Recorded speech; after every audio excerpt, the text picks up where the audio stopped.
श्री सद्गुरु महाराज की जय। बंदो गुरुपद कंज कृपा सिंधु नर रूप हरि महामोहतम कुंज जासु वचन रवि कर निकर। श्री सद्गुरु महाराज की जय। त्रैकाल सतत स्मरणीय अनंत श्री विभूषित परमाराध्य श्री सद्गुरु महाराज के त्रैलोक पावन पाद पद्मों में कोटि नमन। स्वनिवास में विराजमान महामहिमावान यतीन्द्र कुल तिलक पूज्य संत मत के वर्तमान आचार्य श्री के श्री चरणों में नमन। मंचस्थ गुरुजन साधु समाज धर्म प्रेमी सज्जन वृंद साधक वृंद धर्मशीला देवियों, हम लोग अभी सुन रहे थे श्री रामायण जी में लिखा गया है जो संत असंतन के गुण भाखे तेन परहि भव जिन्ह लखी राखे। संतों के गुण को भी कहा गया, असंतों के गुण को भी कहा गया। दोनों को विचार करके धारण करेंगे। किसको? संतों के गुण को धारण करेंगे, असंतों के गुण को छोड़ेंगे तो भवसागर से पार उतरेंगे, भवसागर में नहीं पड़ेंगे। संत कैसे होते हैं सुने?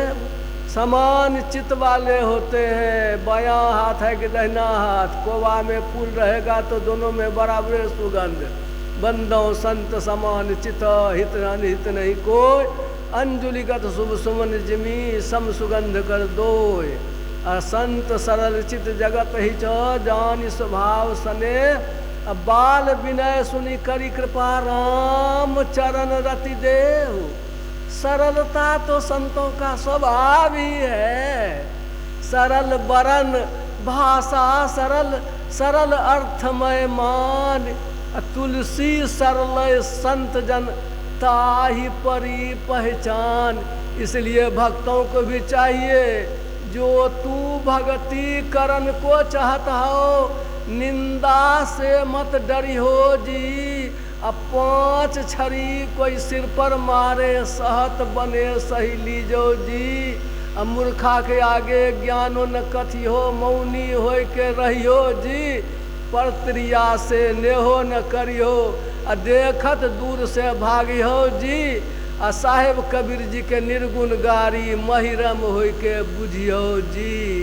ये कोई संत संतों के गुणों के बारे में कोई संत लहत है या को लक्षण सुनहु बतावहु ताको।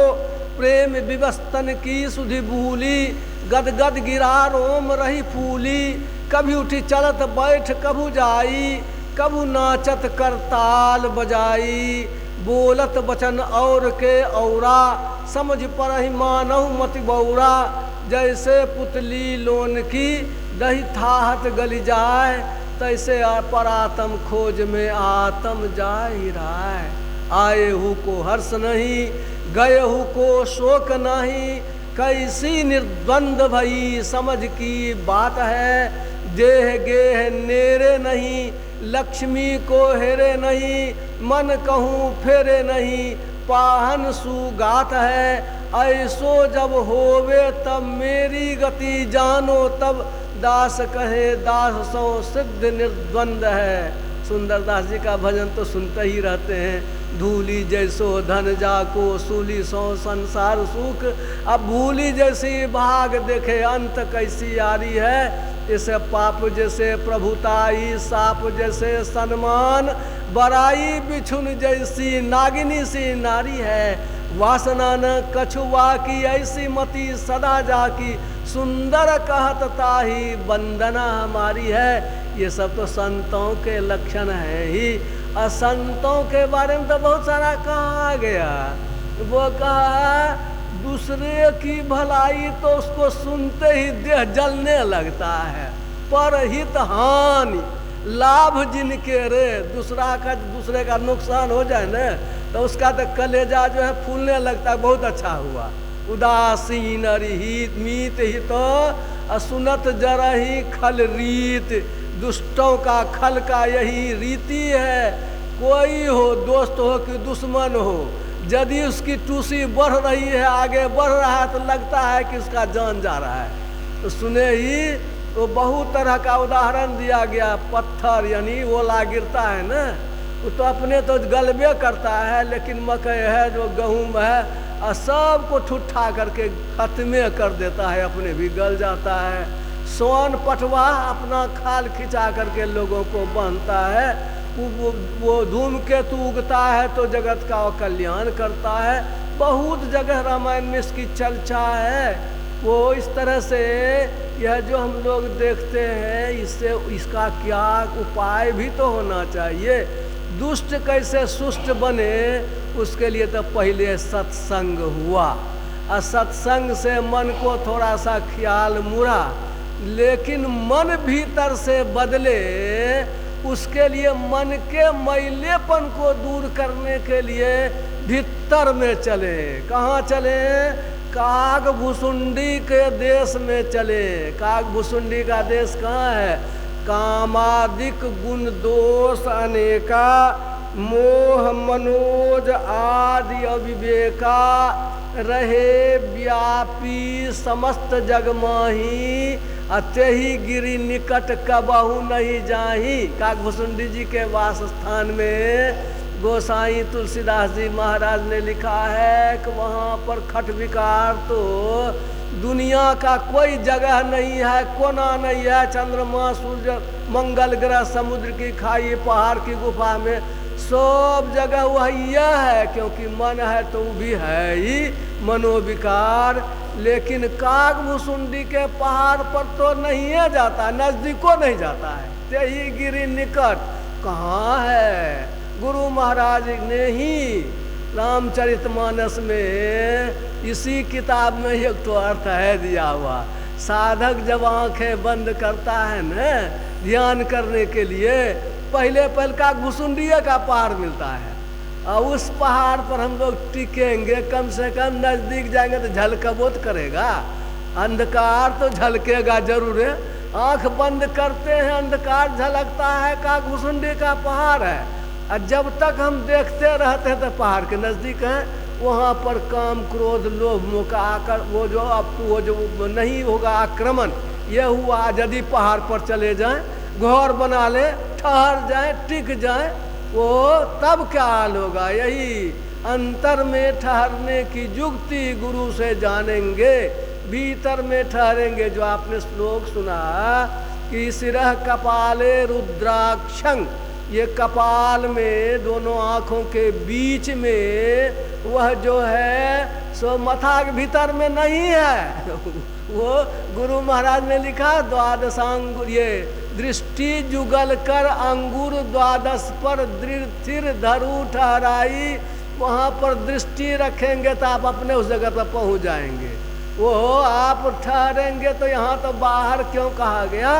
इसीलिए कि दोनों आँखों में जो हम लोगों का लेंस लगा हुआ है ना, उसका फोकल लेंथ यानी जो जमता है वो 25 सेंटीमीटर है, वही 12 अंगुल है। यानी फोकस पर हम दृढ़ता से ठहरेंगे। तकबा ताकन दिए बताई, तिल खुली तिमिर फटी, ये पहले घटबा घोर रे अंधारी। यह है कि हम टिकेंगे अगर सिमट करके। पहले तो अंधरिया में नहीं रह पाते हैं, अंधरिया में फिर सिमट करके रहेंगे, और सिमट करके तो रूप बनेगा ही, रोशनी चेतना की बढ़ेगी ही। उसमें जो ठहर सकेंगे, फिर उसके बीच में ठहर सकेंगे, तो चेतना का प्रकाश तो मालूम होना शुरू हो जाता है, और आपके अंदर में भी वह जो परिवर्तन भी शुरू हो जाता है। जो साधना करते हैं, अनुभव करते हैं, शरीर में परिवर्तन, मन में परिवर्तन, रहनी में परिवर्तन, विचार में परिवर्तन, वो सब हो जाता है यदि आप दृष्टि को उस तरह से रखेंगे। सत्संग के द्वारा मन को उस ओर ले जाएंगे, साधना के द्वारा, अभ्यास के द्वारा उस ओर बढ़ेंगे, संस्कार को बनावेंगे। भाषण की बात यह नहीं है, यह ध्यानाभ्यास की बात है। हम लोगों को चाहिए इस दिशा में बढ़ेंगे, मन पर कब्जा करेंगे। सवेरे के प्रवचन में हम लोगों ने गुरु महाराज का सुना था, बहुत अच्छे ढंग से दृष्टि साधन की चर्चा की गई थी।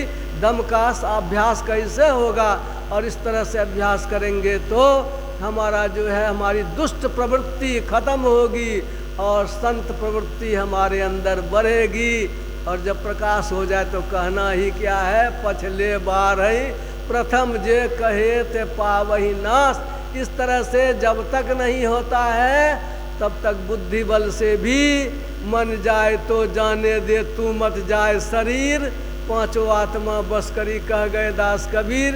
ये करते रहेंगे, दुष्टों के स्वभाव को छोड़ते रहेंगे, संतों के स्वभाव को ग्रहण करने की कोशिश करते रहेंगे तो हम लोगों का कल्याण होगा।